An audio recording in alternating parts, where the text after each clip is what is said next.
So, hi, this is Pad, the creator of Team Me.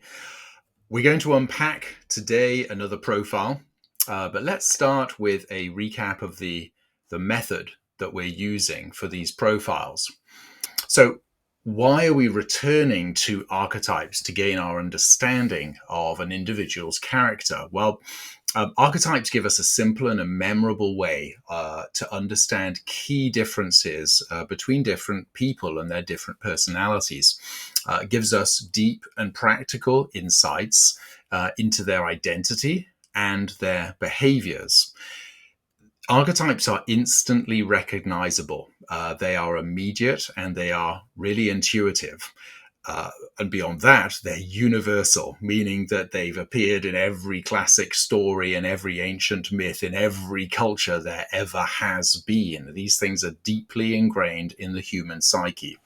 So these are our six core characters. We have the sovereign, the warrior, and the sage, and we have the mystic, the lover, and the jester.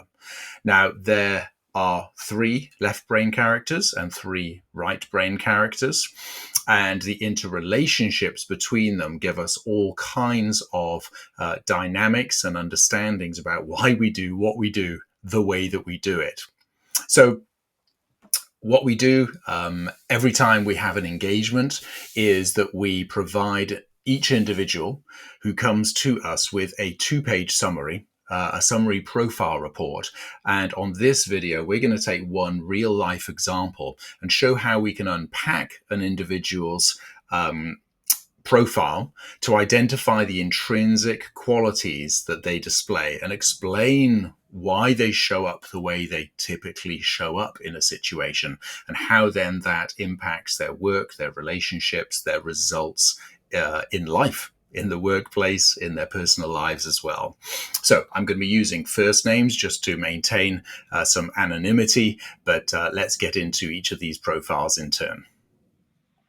So this is Ryan's profile, and what we immediately see is that the power profile, the strongest two characters, are sovereign and sage, which means that there is a desire to look at the bigger picture, to think strategically about whatever comes his way, and he's going to be then immediately backing that up with a desire for evidence, for hard facts. So he wants to be sensible, rational, make sure that he's grounding this on factual insight and evidence, but doing that within his sense of the larger picture. Where are we going? What's the state of my realm?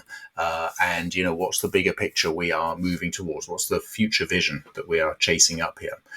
Interesting, though, that both of those that are left brain characters are then kind of counterbalanced by the strength of the lover, which means that Ryan is very personable, really, really strong character.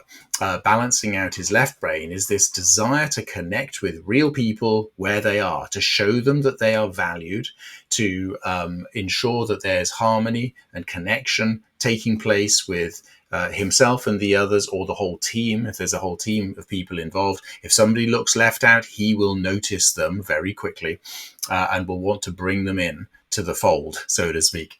We then have the warrior. So after those two characters are satisfied at the top, backed up by the lover character, he then swings back over into left brain space and the warrior starts taking action. So taking action is obviously really important. It's a 6.4 there on the scale. So he gets things done. Once he is satisfied with the amount that he's getting done, two characters come into play, and they come into play equally, which is interesting because he will have a voice that says, oh, let's actually dream about the bigger picture here. It's similar to the sovereign, but there's a vision involved, there's a bigger picture involved.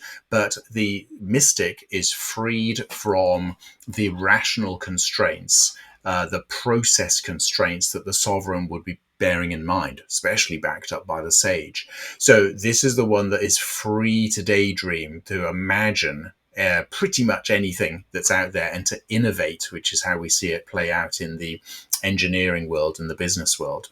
This, however, is equally strong to the jester, and the jester is at this point saying, hey, Can't we let our hair down and have some fun? And if you don't let me, I will distract and I will divert and I will disrupt if you don't allow my voice to come on in. So we have to handle our jesters by giving ourselves some variety, giving ourselves some breaks, giving ourselves something different to move on to satisfy that energy. And then once the jester's satisfied, we can then see we're going back to our strongest characters. We will naturally bounce back to our strongest two characters once we've satisfied that character of the jester in this profile. Now, you can complete your own profile online and get your power profile instantly. You go to teamme.app. You do a simple registration process. You answer 30 rapid questions, and in 90 seconds, you get your two strongest character types displayed for you online. Now, if you want to go deeper than that, and you want to see these fuller reports, we can map and unpack the dynamics of your leadership and your executive teams. So we can reveal performance shifting insights in very, very little time and see significantly improved collaboration and productivity, which usually appears in just a matter of days as people have this new way of looking at themselves and others on the team. So if you're interested in that, do let us know. You can use my LinkedIn profile here, follow that link, or go through to teamme.com/links, which will give you a variety of links off to websites, social pages, groups, etc. So you find the best way that you would like to connect. I look forward to hearing from you soon, and we'll do some other profiles coming up soon.